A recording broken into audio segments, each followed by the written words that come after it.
сайлауымызды ашық деп жариялаймыз. Барлықтарыңызға сәттілік тілеймін. Жұмысымыз алға бассын. Таңғы сағат 7-тен бастап еліміздегі барша сайлау учаскелері өз жұмысына кірісті. Ал біз нөмір 42-ші сайлау учаскесіндеміз.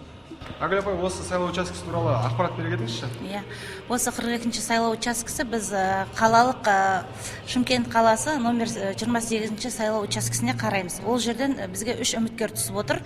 Ал 3-ші округтық Оңтүстік Қазақстан облысы, 3-ші округтық облыстық мәслихатқа бізде 2 адам үміткер. Жалпы сіздерде қанша сайлаушы бар? Бізде сайлаушы 1504. Жалпы сайлаушылардың саны осы. Олардың қаншасы үйінде дауыс береді деп отыр? Олардың үйінде 26-сы үйде дауыс береді. 4-еуі сыртқа шығып кеткендіктен олар талон берілді. Қалғанның барлығы осы сайлауға қатысады деп отырмыз. Ал өзге қалалардан іс-сапармен жүріп осында тіркелгендер бар ма сіздердің? Бұнда тіркелгендер жоқ.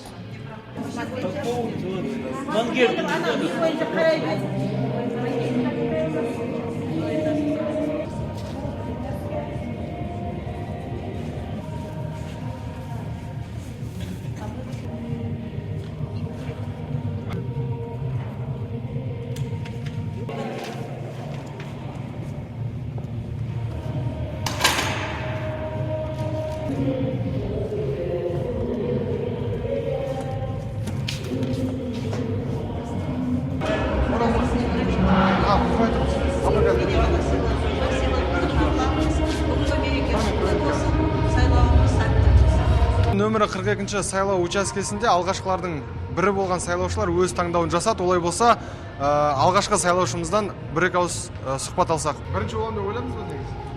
Оны ойлаған жоқ, мен ойлағам бірінші болып көп келген шәді, мен осындай жаңалық болып мен үшін бүгінгі күн. Бірінші мәрте осы неше жылдан бері сайлауға қатысып жатырмын, сол бірінші рет болды. Бұл сайлаудан тек жақсылық күтемін. Әрине осы ел таңдау, ел таңдаған халық қалаулылардың өз қызметін жақсы атқарады деп сенемін.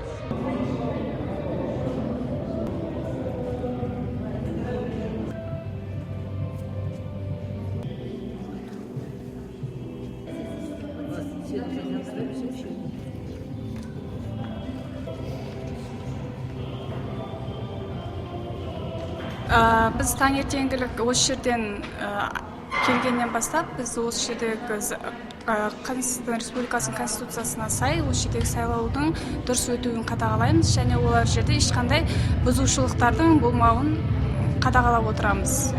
Қазір өзіңіз көрдіңіз, таңертең алғашқы сайлаушылар келіп өтті. Ол ережеге сай өтті ме?